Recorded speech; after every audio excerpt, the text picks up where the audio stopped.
Amazon Adventures, a documentary film about the Adventist work along the shores of the Amazon River. We're flying here with a DC-6 over the Andes Mountains. You call it the Cordillera Blanca. The height of the mountains are approximately 16,000 feet. Naturally, the oxygen very limited. There's no plant, no vegetation. But at this particular spot, we will find the spring, the origin of the second largest river of the world, El Rio Amazonas. Now we will be following this river from its very spring down to about 1,200 miles. Come and join in the adventure. Here we have the spring approximately a foot wide, and we'll be following the author of the film, Pastor Wellesley Muir, and also his two daughters, Gladys and Gail Muir. Both are grown up by this time. Now let us follow the river. As you can observe, there's very little vegetation. No trees, no bushes, just some low shrubs or grass. A while downriver, 4,300 meters, we have arrived at La Raya. And at this altitude, you have the Quechua and Aymara Indians living. Their ancestors were the Incas. On the Bolivian side, you have the Aymaras living. On the other side, you have the Quechua living.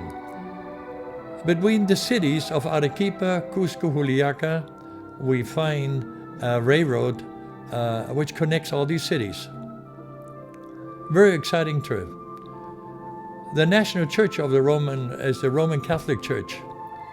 Well, the national animal is the llama, or vicuña, or alpaca, a fully domesticated animal which will be used for everything, as a beast of burden, to use its milk, its fur, and also the natives or the locals will be eating its meat. And actually the llama comes from the camel family. Let us go down river to looking for more people. And we'll be arriving at the city of Sicuani. Here we have the La Escuela Adventista, the Adventist church and school of Sicuani. As you see the building or the natives going in here, this building, by the way, doesn't exist anymore. It's all much more modern. Here's some visitors onlooking, wanting to see what's going on. And when you live up to the altitude there, well, you have to be dressed very warmly. As long as you're in the sun, it gets warm. But as soon as you're in the shadow, very chilly. Especially at night, you have to put more clothing on and taking it off.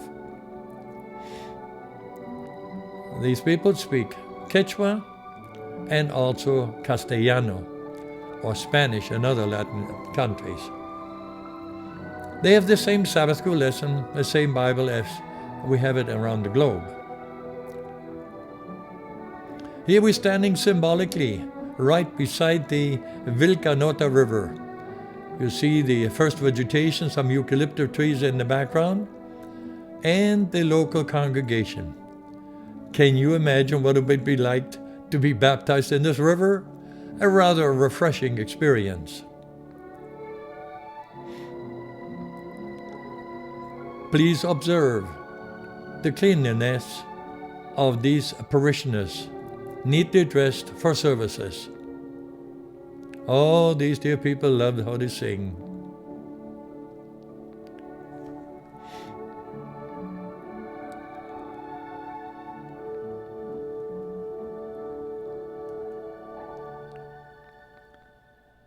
And now we're looking at the Sagrado Valle de los Incas, the sacred valleys of the Incas.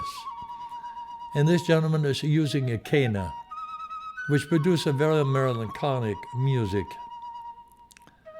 Up in the highlands, the property is pretty scarce because it's being passed on from grandfather, great-grandfather to son and children further on. Therefore, the land is very scarce. There we see they have terrace plantations, and these dear people generally plant potatoes, cabbage, onions, corn, quinoa, and also those who are living in the highlands are very talented with helping or raising animals, such as donkeys and also horses. And as we mentioned earlier, the llamas and vicuñas. The land is generally cultivated by hand with the help of an oxen or a mule. The process is very laborious, but it gets done. Now we must understand the film was taken in 1968, so Peru has progressed immensely. Here we have the road which goes up to Cusco. There's a young shepherd boy who he should be in school, but there's always a mañana. So therefore he is thrashing the wheat or whatever cereal he may be having taking the bull by the tail. It's a very laborious process, but after all, there's always mañana. This is how it had been done for years. Now we're visiting the city of Pisac. Not very large. The citizens just like they look there. Here they're selling the coca leaf right on the street. It's not illegal. And as you live there trying to buy ponchos or furs, you certainly must learn to barter with your prices. You're never satisfied. But these people are very good in agricultural pursuits and also in doing local weavery and dealing with furs. Here they have the two Muir girls, Gladys and Gail.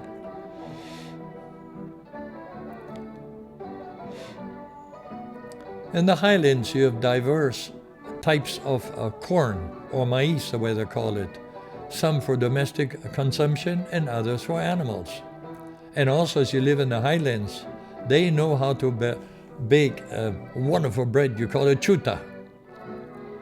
These parishioners here have fulfilled the religious duty coming out of Mass Sunday morning, and now they have fulfilled their duty. They may be going home and doing their diverse interests, maybe playing soccer, resting, or playing cards, playing soccer, or just relaxing for the next week. They wear the typical ponchos, which they always need because it's very chilly up there in this altitude. Approximately 12 to 14,000 feet. Observe now how they treat the local parish priest. The Roman Catholic Church is a mother church. They have quite a bit of control over the population. Please observe the profile of these men, typical Inca. They're dark-skinned, a little bit with Asian tendencies. Here we say, I can observe a symbolic picture of the harvest is ready for the fields are ready for the harvest, but the laborers are few. But these days, there are plenty of laborers, but the income, the tithe income is very low. Therefore, they have to be careful how many workers are being employed. Did you know that the potato has its origin in Peru? And now let us be visiting the very famous Inca ruins, Sacsayhuaman. Here you see immense boulders weighing up to 50 and 100 tons stacked upon each other. How they ever did it, no one knows. And as you follow the tourist guide, they all have their different narration. Very interesting to see. It's very close to the city of Cusco.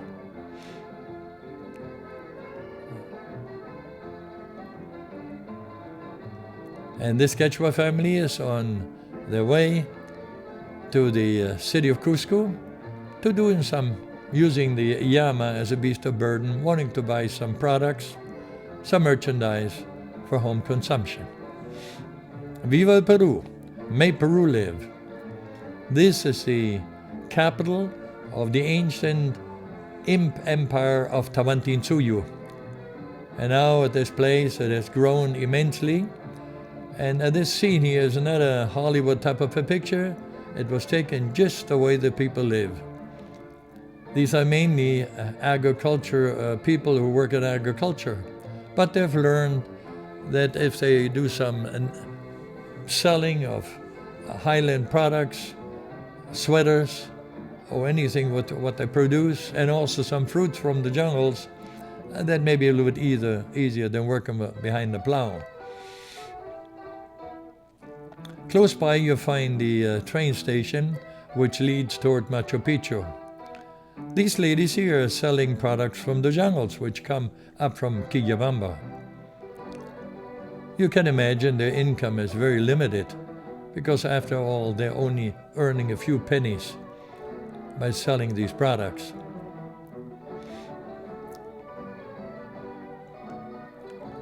Oh, they also have to do babysitting right at the same time. But that's a tradition, it's a custom, so no problems. Here this lady has a distinct hat, which is an indication that she comes from a different village.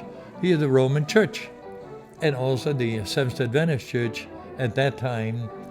By the way, all students of the educational system have to be uniformed. Now we have stepped on a narrow gauge railroad, and we'll be traveling between, make it 5 to 6 hours, down to the very famous Inca ruins, Machu Picchu. The river up here is called Vilcanota, and it's not navigable yet. We have to wait for that place later on. The last views of the snow-capped mountains, and by every yard or every kilometer we're going down, we're losing altitude. Up at this altitude, you do not find any mosquitoes yet. Perhaps flies or cockroaches. That's about it.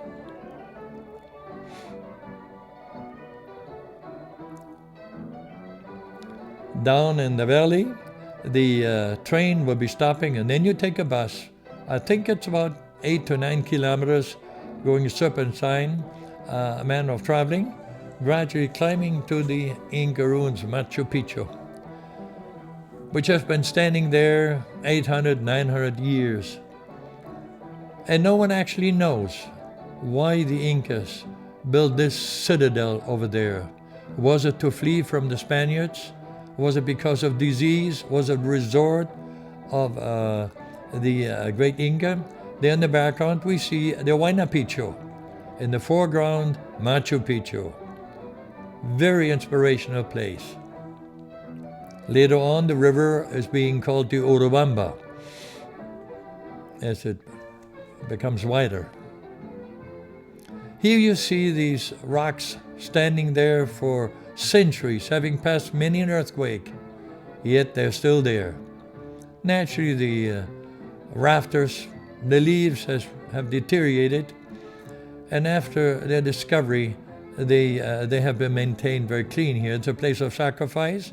Also, the very, very famous Inca sundial. How did they ever carve these stones? Did they melt them? What type of tools did they have? No one knows. Also here the Mew family, the last time they will see them on this film, was with the 3 windows, las tres ventanas. And we'll be following the river. And every kilometer we're losing, you will notice the vegetation will be changing constantly. The river, still not navigable. The water is crystal clear and ice cold. Now there's a train between Cusco and Quillabamba. The average speed of this train is about 18 kilometers per hour or 12 miles per hour. Very inspirational ride. At the time when the film was taken, they also had a diesel motor, a locomotora, and I can assure you there were basically no accidents unless some rock slip over of a mountain range. A very, very inspirational trip. I would recommend it to anyone. Here's the old diesel wagon, which received preference because it handled tourism at that time. And here now the author of the film, Pastor Muir, is taking a picture of the engineer. He is very proud of pictures being taken of them. There we go. And now the next scene here is Quillabamba, about approximately 3 hours downriver, where we lived for 5 years. In the foreground here, Pastor Wellesley Muir. In the background, Grover Barker. And they were putting together here a clipper folding boat. It weighed approximately 110 pounds, but is, quotes, unsinkable because on its side it has air pockets. That makes it fairly safe. And this boat will be pushed by a 20 horsepower Mercury motor. There it is, way overpowered. But it did the purpose. This cable here almost cost our lives, because as we were looking for Pastor Muir and Grover Barker, and we're flying a Super Cub, pilot Clyde Peters did not see this cable. He is an excellent pilot. He could have flown underneath of it, having been crossed up there, but not seeing it made it so dangerous. Anyhow, the 2 tourists here were waiting for me to pick them up. But I wouldn't come because I could not go any higher. I lacked fuel. Finally, as we circled over with the plane, they marked down Adventistas Unini. This comes later on, Adventistas. And I was trying to discourage them as we dropped them a message. Please cancel the trip. It is too dangerous. But they insisted of going down. One more scene about the local bridge. They use it, the trolley, as a bridge. Students coming home from school, but you have to be very careful by pulling yourself along this cable that could cut off your thumb or your fingers. Now let's watch this river. It really gets to be exciting. Still crystal clear, still very cold. On the shore, you have these huge rocks. Naturally, the nights have to be spent on the sandbars, which are very scarce up there because the current is so strong. These men had a Klepper pup tent. I personally have spent hundreds of nights on beaches because I didn't have a tent. That's why we always hoped it would not be raining. But at a time of a high moon was very romantic. Please observe now how dangerous this river can become. But Pastor Muir intended to do it. Look at this. Well, they almost lost all the equipment and decided rather to rent a local 11-meter canoe with Quechua Indians. The Klepper boat is undone. You see it here in the foreground. And now the Machiguengas with their huge paddles, which is a sign these paddles are for swiftly flowing rivers. They know what they're doing. They've taken over and let them do their work. You can trust them. I should mention that Ditne natives do follow the ancient Inca custom. You never lie, you never steal. I've tested them out. You have also some pleasant moment of rest. Here's Grover Barker, just relaxing as these natives have taken over. By the way, the climate is very moderate. You see, these folk have not much clothes on or underwear. Here you think you can do it yourself. It's all smooth. But we never know what's waiting for us around the next corner. It could be a waterfall, or it could be a whirlpool.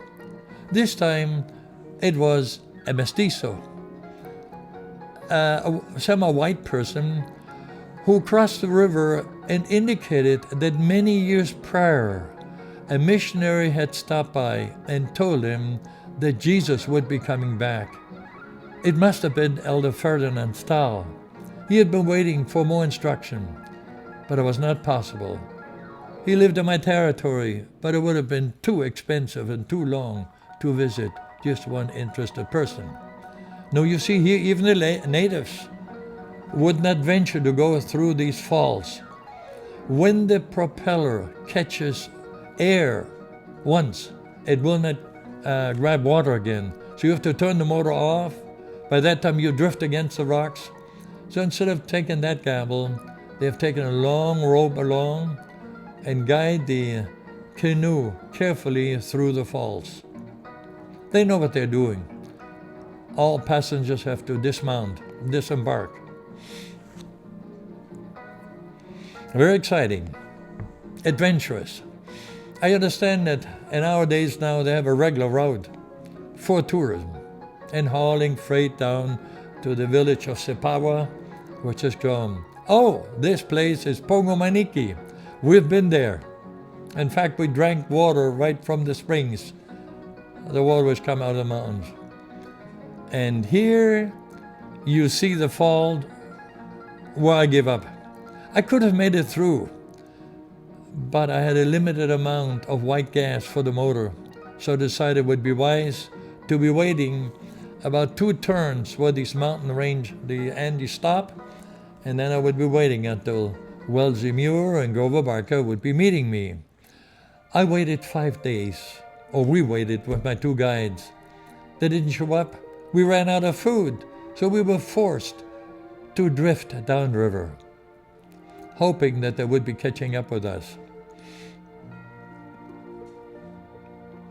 From here on, you call it the Alto Urubamba. The Klepper brothers put together, aha, here they have caught up with me, as I will be guiding them now through the Alto Urubamba. The river is very wide, but I would be guiding them with my arm, indicating them where the river is shallow and where there is a whirlpool. Here you see the river is very wide, but very shallow. There we go out and guiding them. Very interesting, very thrilling trip. And naturally at night you sleep on the beaches. Oh, these fellows, well, you just have to chase them away. They're caimans or they're alligators. Now we are visiting the second village of the Piro Indians, Miaria. How do you get through to these people? Well, I've learned to do it with dental extractions. And please observe all the patients, how at ease they are. They have received the anesthesia. I have a very gentle hand. The Lord has blessed me for that. And the teeth came out, and that's how I developed friendship with them. If you can extract my teeth without causing any pain, then you must have a good message too. Beautiful area, wonderful climate. And now, as soon as we have a group of believers gathered together, their children, we begin to open a primary school. This is Lillian here. She became the wife of one of our first teachers, Guillermo Gomez. And they wanted to be missionaries. They were married, and we sent them up there. By the way, they earned 500 soles a month, which was $15 at that time. Now, as we look back, they both have invested 40 years of service, of mission service within the Inca Union. This leaf has been used many times as an umbrella. I've used it. In a canoe trekking through the jungles. And as you live with the Piro Indians, you have to learn to eat bananas. They have many different types. And you have to learn how to eat them. Only when you eat 3 times bananas a day all day long, you won't have something which has more body, something like yucca. Here this man is carrying the chapaja leaf, which will be used for the school or for their own homes, which is very durable. It will last up to 15 years on any roof. It will keep out the sound and also the rain. Very safe. And these locals, they're artists. They know how to, the very basic means of survival. Oh, here we're beginning building our schools. Simple buildings, and actually everyone has to pitch in. And they have learned to use their heads. Even our girl learned native customs. And they accepted her, and she accepted them. That's how we began, a very simple school. You see some balsa logs, a blackboard, and they have no segregation there. The first young lady there was later a helper of the Gomez home. And we're interested of teaching them the very basics: reading, writing, arithmetic, and also religion. And when you live in that area, you don't worry about paying taxes because you don't pay any. Most of the residents are not registered citizens. You don't worry about any wars, about the outside world. And as a missionary, you just have one concern of wanting to help the people. Here you see the diapers. The Gomez family ultimately had 4 children. 1 lady, Irma, and 3 boys. They're all professionals at that time. Accountants, 1 is a pastor, and Irma became a registered nurse. This man here is working with farinha. Farinha is being made from the yucca root or the cassava. It will be soaked in water, stays there for a few days, and then he will grind it, then roast it in an oven, and then they will sell it for the lumbermen, those who work during the rainy season in the jungles. Now when you live in the jungles, the ladies have to know how to weave a kushma. And whether you live among the Piros or the Kampas, they weave kushmas, but they have different patterns, but very artistic. This lady here, I respect her very highly because she was a Kampa, but married to a Piro husband. So she gave up her own tribe to be a missionary among the Piros. She knew how to read and write, very gentle, very positive, very friendly. I spent much time with her as we spoke together, as we communicated in a friendly way. During the daytime, after all, a person doesn't have worship services all day long. But just be kind to them, they will open them up. But who taught them how to plant cotton? Who taught them how to spin? How to weave? Well, I'm a custom tailor. I don't know how to spin. I know something about weaving, but this is a technique they have worked out to its maximum. Well, let's leave now Miaria. We go down river, about an hour and a half. You find the mission station, Sepawa. How do we get through to the people at Sepawa, where you have the Amawaka Indians living, again with dental extractions? Evelyn is holding the head while I'm applying the anesthetic. The dental service, I would charge 5 soles, which would be about 25 cents. Would be paid with fruit, sometimes with skins. And don't be worried about washing the instruments in the river. Later on, they were sterilized with a liquid which we call benzol, very effective. And after dental extractions, we naturally had a brief worship service. People were very gladly listening in. This here is the Alto Urubamba. And then you rush on, looking for finding more people. And generally, I would not stop very long for food. So I'd be eating yuca or noodles. A very simple diet, mainly carbohydrates and bananas, as I mentioned earlier. The natives would be eating meat, but ever since I was a soldier in the U.S. Army in 1956, I decided the consumption of eating meat. Oh, here, this young man was one of the student missionaries who visited us every year. This here young man, he was called Barry Black. You may have heard about him. After we did the dental work and the giving some spiritual instruction. We have to look for a beach. Where can we spend the night? And hopefully it will not be raining. The next day, we arrived at the Unini Mission Station, where we lived for 5 years. A wonderful place. Moderate climate. Here, the dental case on the right side, the medical case on the left side, a Honda 300-watt power motor. A clinic which I'd built. I'd built 6 buildings here, 2 schools, 2 clinics, and 2 churches. Evelyn, a registered nurse from Loma Linda, who took care of the station when I was on the trips. We always preceded the dental attention with a word of prayer.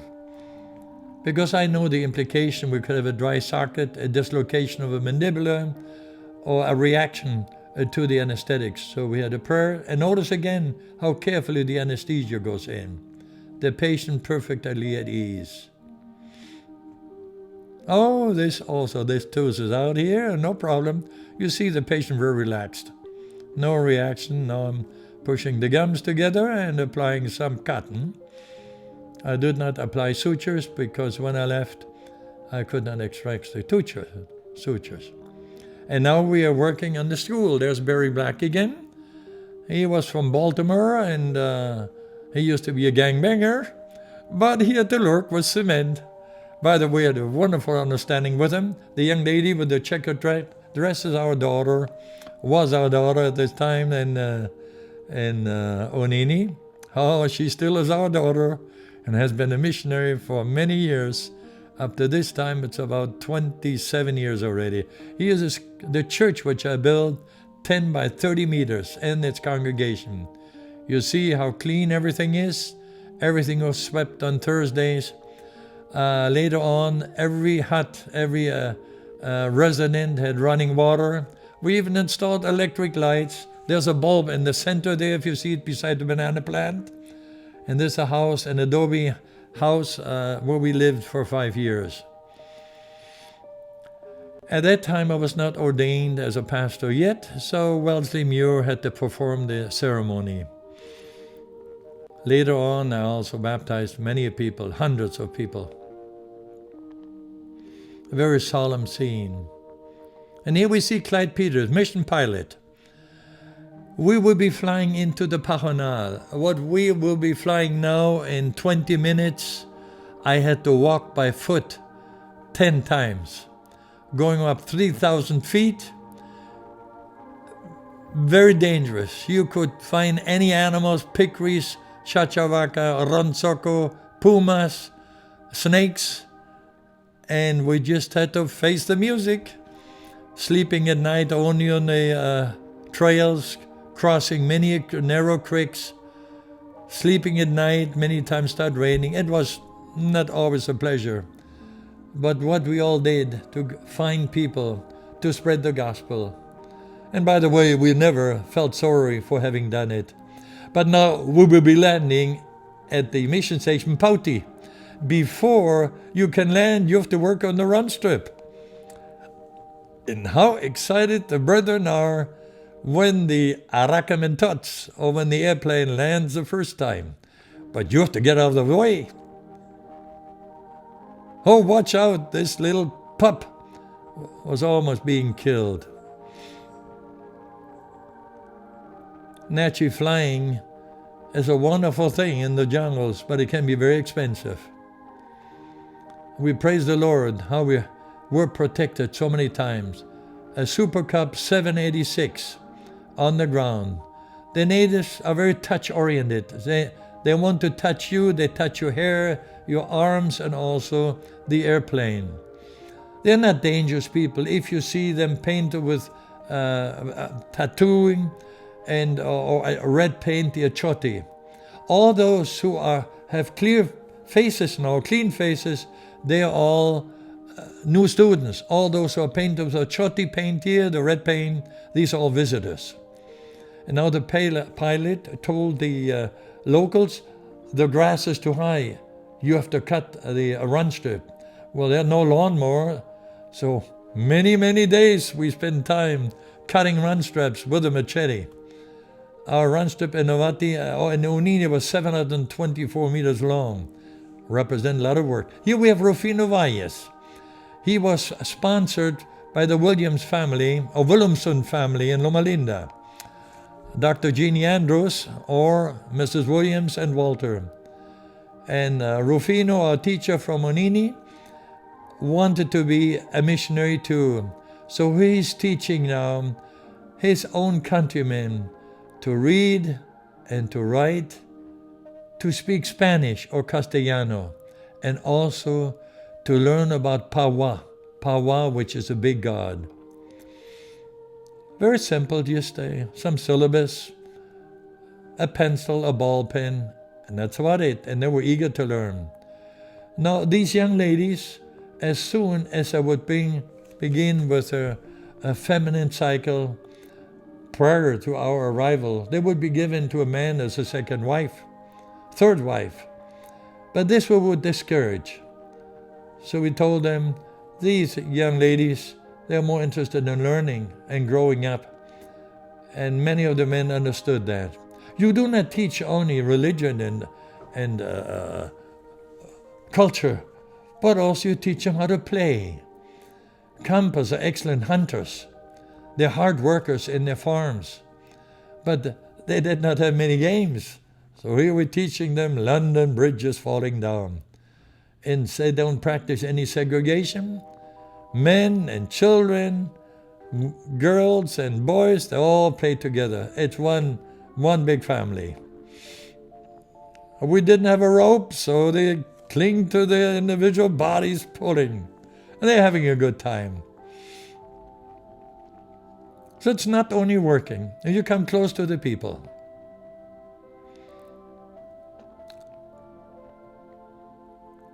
And now, the Kampas are basically nomads. They will live in a certain area in small communities, 2, 3, or 4 families.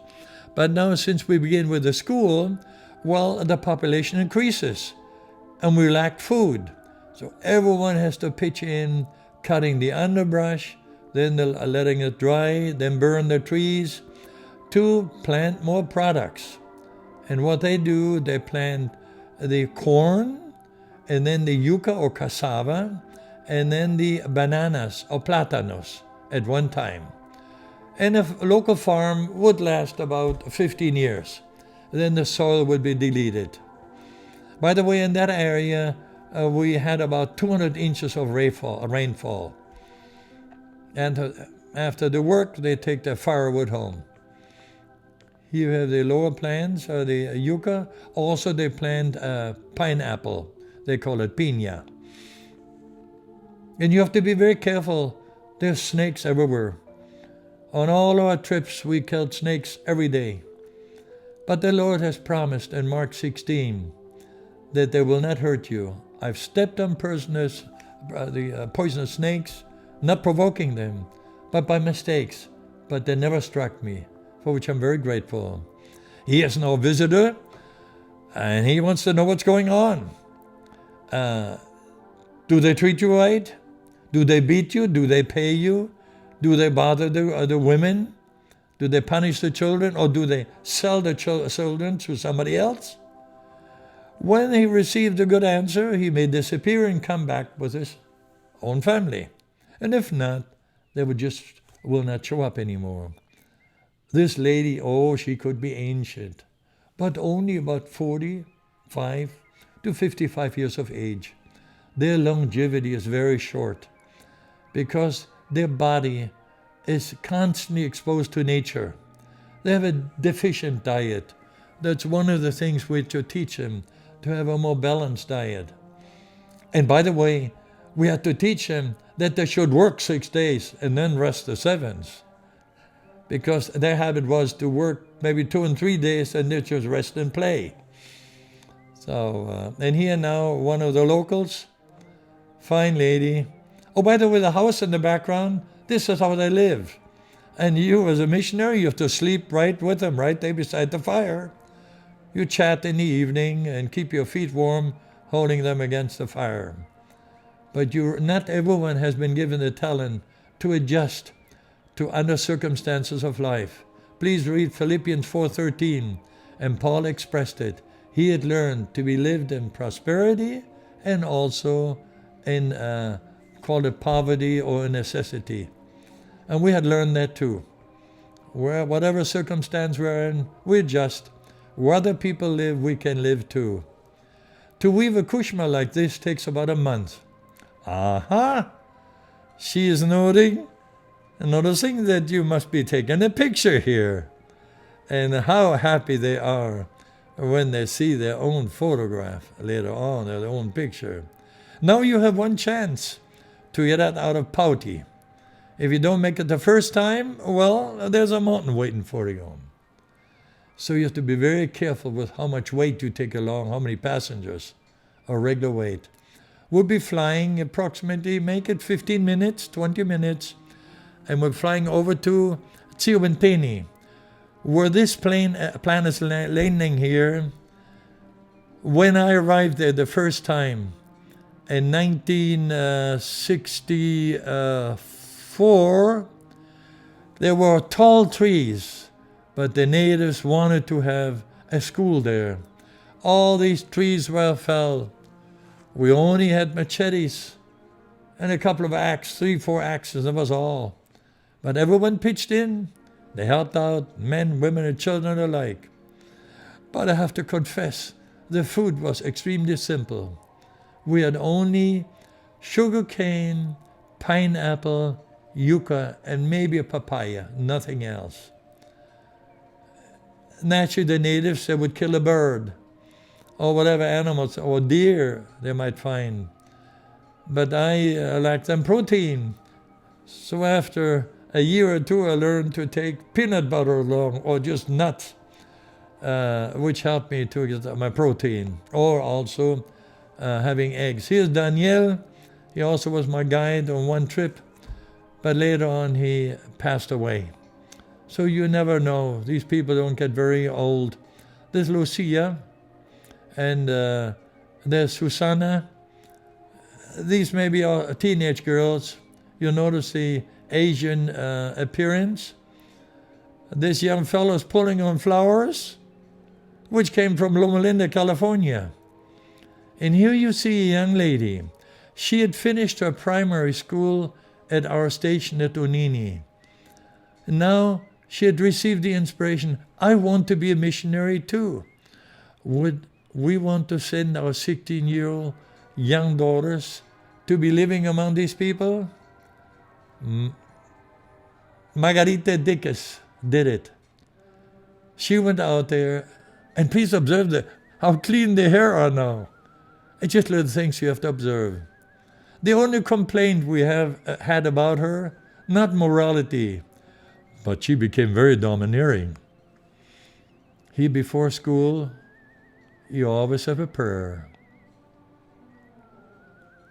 That's how you begin the day, and that's how you end the day. We also taught them to build their homes more above ground, so they would not be exposed by snakes or other rodents. The local teacher, Rufino, was a very talented person, and he taught them what to do. This man here is carrying some leaves from a plant with which you may be making an abanico, or a fan, with which we can fan the fire. And here Susanna is going down to find water. Oh, by the way, at Tsiuwintini, you had to go downhill, 5 or 7 minutes downhill, to look for water. But you don't build a new village where water is, but where the people are. It was very inconvenient, but we had to do it. But I remember still the first Friday when they observed as we washed ourselves, the children stripped down and we soaped them in. They squealed as they were happy to be soaked down and be feeling all clean. Here's Lucia again. We can admire her. She planted the cotton, and now very artistically is spinning the cotton. She'd bleached the cotton too, and now very patiently is spinning it, then weaving it. And by the way, then we had to teach them, you must not have only one kushma. You need one kushma for pawa, that is for God, and another kushma for sleeping, and then also one for work, Antavaiti. Very attractive lady for her tribe. She had a very deep voice, very alert. But I must confess her husband, Oscar, was a heavy drinker. So the wife could commit herself to the Lord before her husband. Her husband almost had to wait. By the way, in this area, we would not baptize before at least 1 year's instruction. Because of one thing, to learn doctrines, another thing, to learn a new way of living. He is Showingo Imarivanchi. The last flight to the Chiventini, as we left or before we left, I asked him, do you want to go back to your old way of living? And they responded vigorously, Te no koi. We don't want to. They found a better way. They were happy being Seventh-day Adventist Christians. And now we can either walk back to Unini in 4 days, which I've done many a times, or flying 20 minutes with a Super Cub or with a Cessna. We praise the Lord how we made it through safely, flying and also walking. Now we'll be looking for the Unini Mission Station, dropping 3,000 feet, and we'll be aiming then for the Ukiali River, which is we see on our left side here. And as we have a quick pause, we'll be going down river on the Ukiali River, because after the Urubamba has been joined with the Rio Tambo, it has become the Alto Ukiali, but still the very headwaters of the mighty Amazon River.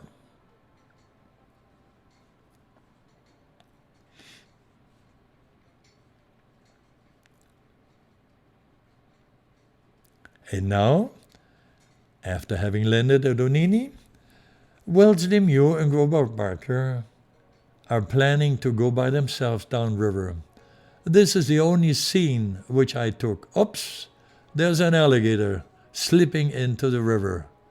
You always have them present. So we have to learn to watch out. Just as you live in the city, you have to look out for the cars. As I mentioned earlier, very moderate climate. You only wore sport shirts. We had 3 chilly days, the early days of May. That's all. But precipitation, up to 200 inches every year. About 4 hours downriver, we are entering a different territory of a different Indian tribe. You call them the Chipivos. They have different clothing. They have also kushmas, but the ladies wear different type of dresses, blouses, and skirts. They're very artistic. They do pottery. And they speak a different language again. And but you just have to adjust. By the way, also these people eating many bananas. This is a vamburush here. It's a variation from a tigrillo. Very cute animals, but when they get older, they get very mischievous, and you have to get rid of them. You see now the outrunners of the Andes Mountains. The river, the Ukiali River, is very wide and calm at this particular spot. And Wellesley Muir and Grover Barker just have to look out for submerged rocks, or when the river is too flat, too shallow, going around the corners, and they had the handle the right from here on. I was always concerned about the constant exposure to the sun. Here we see the locals working with lupuna. Lupuna is a very soft wood which will be cut in these rolls, be floated down to the city of Pucallpa, and then they will make plywood from this wood. It's very soft. But there in our areas we had roble, or would be, it slips me right now. The most precious was rosewood and aguano, etc. We're down in Pucallpa now. Going downriver, the fastest I ever made it was 23 hours. but upriver 3.5 days. And we're visiting now the school of Pucallpa, primary school, a school very much appreciated by the locals. These people are here not native people, they are mainly mestizos, or a mixture between Latin people, or quote white people, and the native Indians. Jungle people are very lively. They love music. They're very happy, very sociable, very hospitable, easy to get along with, very restless, very alert. When the students from the jungles go to our now current university, Universidad Peruana Unión, they turn out to be very excellent students. Naturally, others too. But this is Pucallpa. By the way, down here you have plenty of mosquitoes. We're at Lake Yarinacocha, where we had, outside of Pucallpa, our air base for 2 planes, a Cessna and also a Super Cub. At this place, we have our camp meetings, junior camps, and also ministerial sessions. This seems to be more than your junior camp. Oh yes, well, and they're sleeping in tents, and you know what Pathfinder meeting is all about. And the right side, the pilot's house, on the left-hand side, the mechanic's house.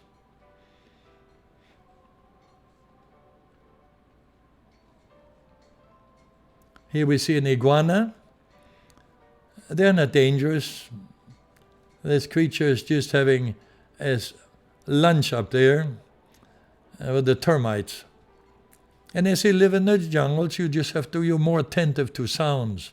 So you constantly, you're alert to sounds and whatever, any movement which are going on. These are the local canoes, and they're pushed by a Briggs and Stratton motor. They call it a peck-a-peck, because I did not know how to pronounce Briggs and Stratton. Here we have Rosemary that's Rosemary Hardcastle. She was a student missionary. And they're also here Mrs. Wood, Rosalind Wood. She's right there, living currently in Loma Linda. Her husband was a treasurer. And here we have Clyde Peters, our pilot. Oh, he did many things. And here, for the occasion, he came down as a paratrooper. By the way, he had lost one plane, the original Fernando Stahl. And this plane here was sponsored by the Quiet Hour. And he and his family, Eleanor, Linda, Shelley, and Alan, and his parents were in the first plane, and they were saved miraculously as he ended up in the river. Why? The plane was heavily loaded. It had rained overnight. The grass was too high, and the plane just would not décoller, or it would not take off. And he ended up in the heavily swollen river. And here the 901, a Cessna, I think 185, with a stall equipment, with the capability of landing at 300 yards, was sponsored by the Quiet Hour of Redlands, California.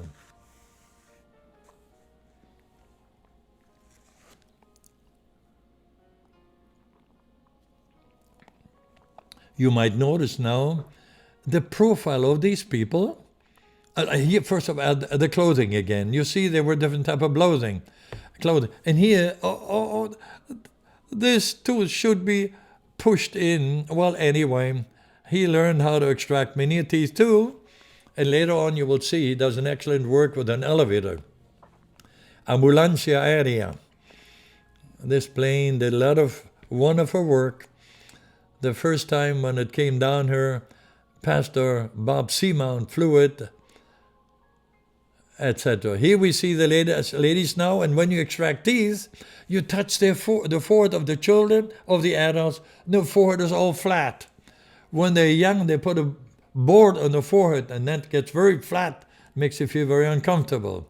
Here you have a volunteer missionary, Ed Barley, who came down there free of charge, helping out for 1 year.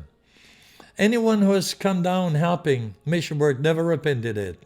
Now he went into electronics, has his own business. Very prosperous family. Oh, he is C-786 with a belly tank.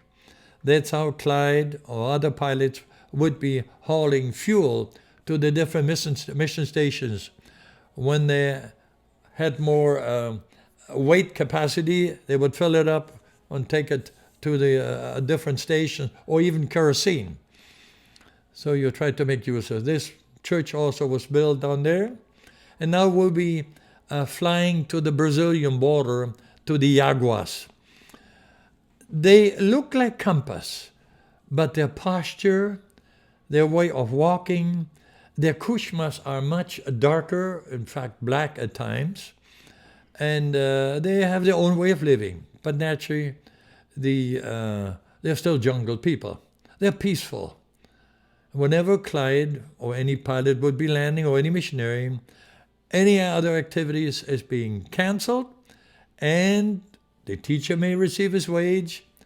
You may have dental extraction, some medical treatments, and naturally you have to have a worship service too.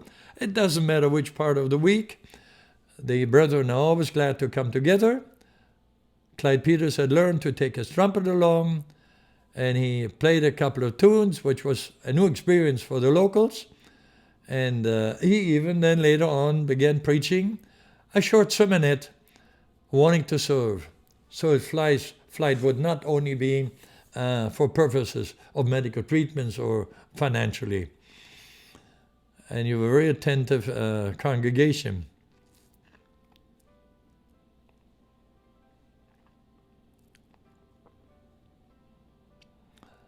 The length of services, never mind.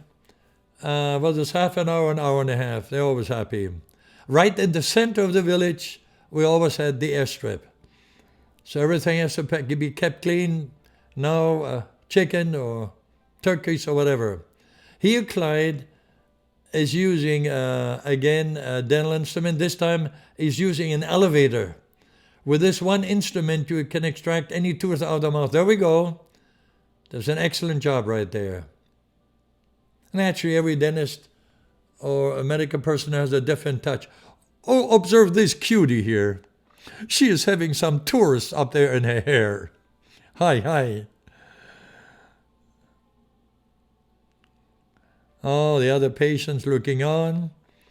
You're constantly being observed, no matter whether you get up in the morning, even at Onini, they peek through the wire mesh as we're sleeping in bed. You're constantly being observed.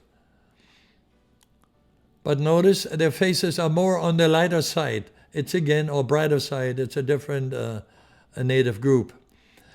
Clyde naturally had to maintain contact because with his wife, Eleanor, because you see, all flying was done by sight.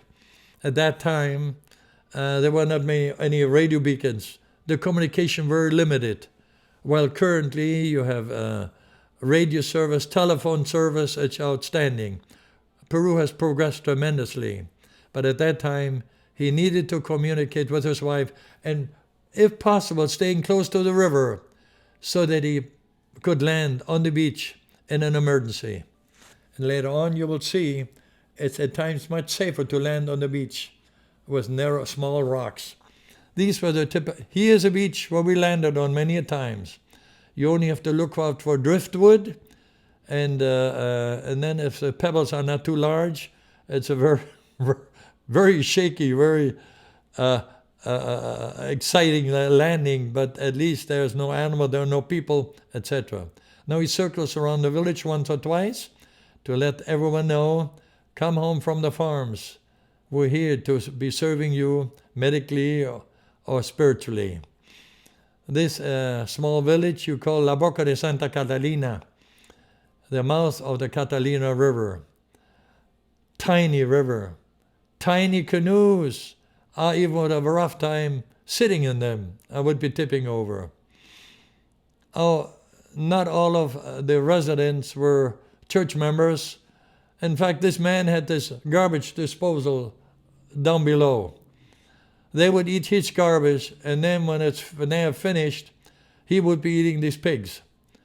And there are some Christians were teaching the natives everything that enters into the mouth does not contaminate men. And then we have to go around teaching, not teaching, but helping with colic attacks. Here we have Elder Bob Seamount, who used to sing for the Voice of Prophecy 18 years, is performing the baptismal ceremony. Anyhow, so we have to teach many things down there, even to which animals they are permissible to eat. Here you have the dish dryer, being very practical. And now we are landing at Panan. We've landed there many times. The airstrip goes up or downhill, very steep. And I wasn't present here. It was a different occasion when I took the film here. Every Friday, everything is being swept. The village has to be clean. And the natives wear or carry many things on their head. They're very capable of doing it. They use hammocks. I've tried to sleep in a hammock. For me, it's very difficult because I sleep on my side. Parasites you always will find. That's common. Now also the Chayawitas here, they are very capable of making their own pottery. They have no pottery wheels. Everything is done by hand, by sight. And then they burn the raw pottery, the crude pottery, and afterwards they will paint them using their hair as brushes and local paint. Oh, in the background you also see pineapples growing. See them? Very carefully. We have some pottery at home.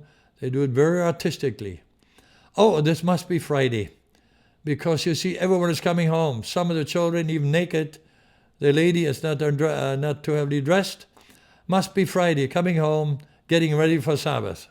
But look how these ladies are being abused. Oh, the choice that she takes instead of taking many trips. On the background, you have a turkey. They're generally not eaten by the locals because it would be too expensive. Here you have a church, beautiful church built by Pastor Augusto Doñez. He's retired currently. He built this church even with the steeples. Isn't that beautiful? And observe, the parishioners are leaving church with Western clothing on.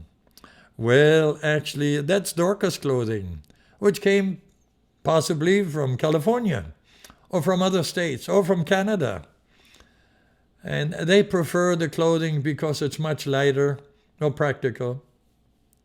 I told you the strip is going up or downhill, and I had the privilege of flying in there twice for baptismal purposes, and as I would step in the river here, always with a pole in my hand, poking or testing whether there was a stingray waiting for me in the river, because a stingray is the most pain that you can suffer in the jungles. Now we're back at Pucallpa. We will be dismissing ourselves from our air base. There's a hangar, the motor shed at the back, and now naturally it has all grown up in the meantime, much more. By the way, in the lake here you have sweetwater dolphins.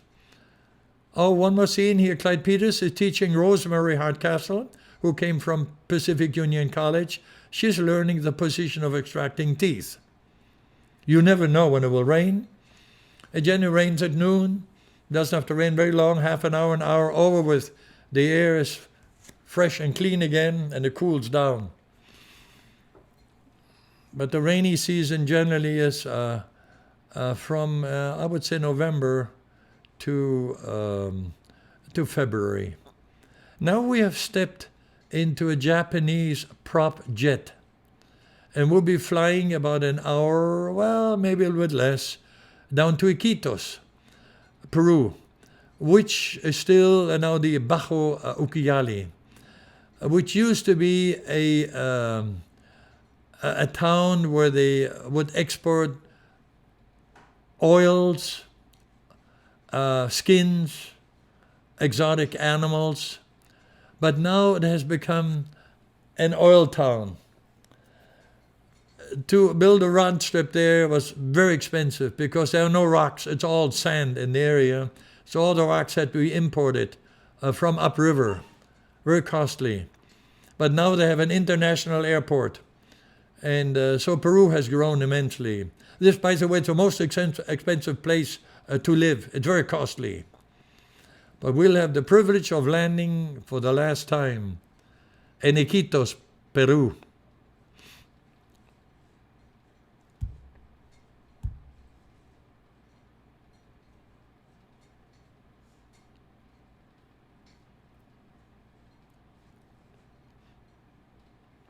Iquitos is a very large city.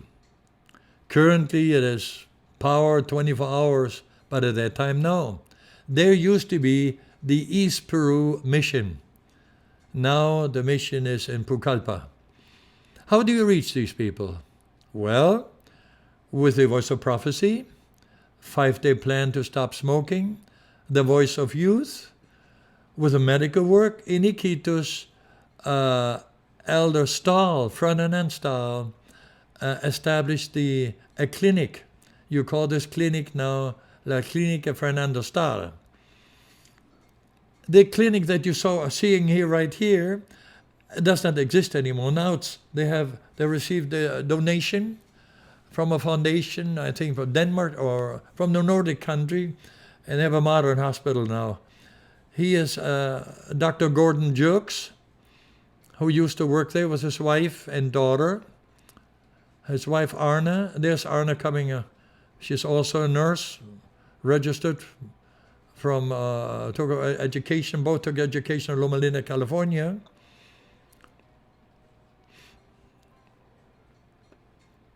See, now it has all changed. So do not get the wrong impression. It was taken here in 1968, 69. And actually here you see the Pathfinders. Oh, they love the Pathfinders. And here's Mrs. Jokes. And if you look to the left, the last girl, the third girl on the left-hand side, gave me time, right there, there's Lucia. She has now her master's degree in public education. In public health from Loma Linda University, was a missionary in Africa. Many of the missionaries' children are so inspired by their parents that they also want to be missionaries. Elder Muirs and Evelyn Muir's daughter also is working now in Nigeria, and also Gail has been in Africa, has been Guam and the South Pacific helping out.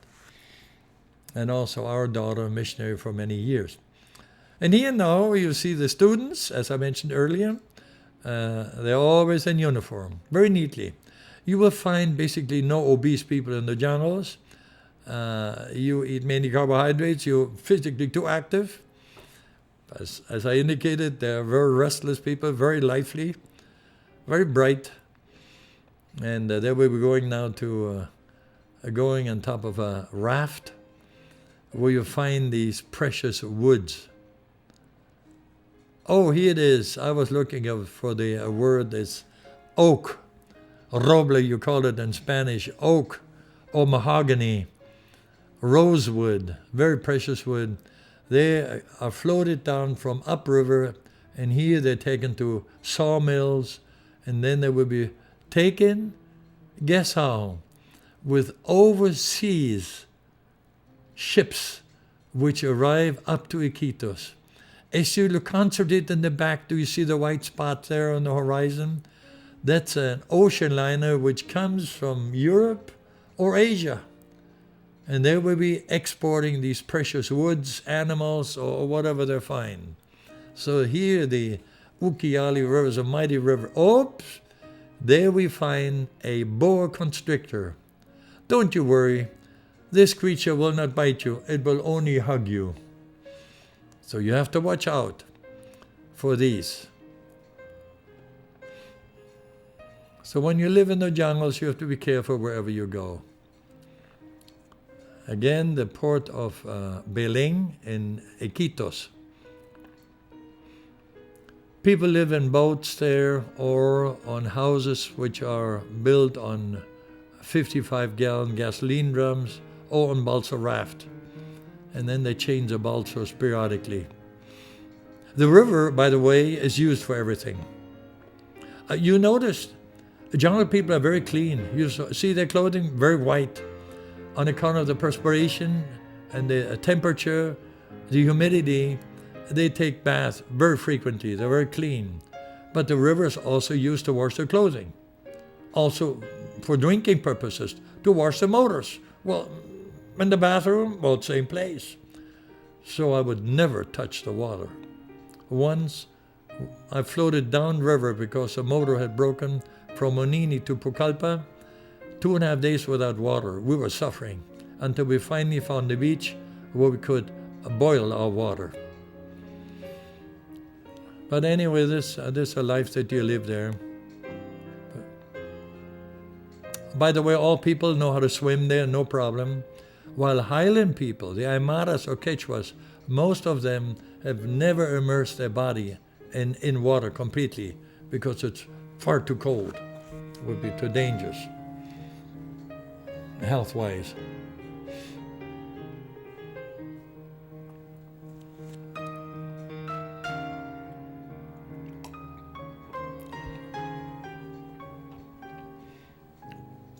Going down to the Amazon River, when the Bach Ucayali is joined with the Marañón, it becomes the Alto Amazonas, and later on the Bajo Amazonas.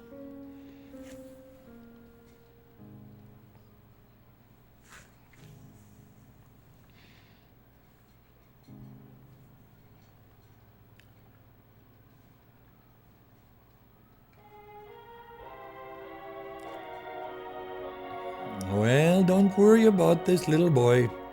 He knows how to swim, and he's enjoying himself. But by the way, from here on, you may have to be concerned about the piranhas, the flesh-eating fish. They need water which is turbio or disturbed or muddy waters. There you cannot find them in clear waters. And now our last visit was what they call the grass-skirt Indians. These people are civilized, but for the sake of tourists who are interested in nudity and nativity, well, someone blows a whistle, they strip down, put their grass skirts on. You see, even the lady has curls in her hair. She normally has straight hair. But the tourists want to take pictures, so they've been in the Amazon. But we are more concerned about their education, about their getting ready for heaven. We don't have much more time. The current events in nature, ecology, and politics, it won't be long. Now we're back at the very beginning, and you've seen the Adventist work on the Amazon River from the very beginning down to Iquitos, approximately 1,200 miles.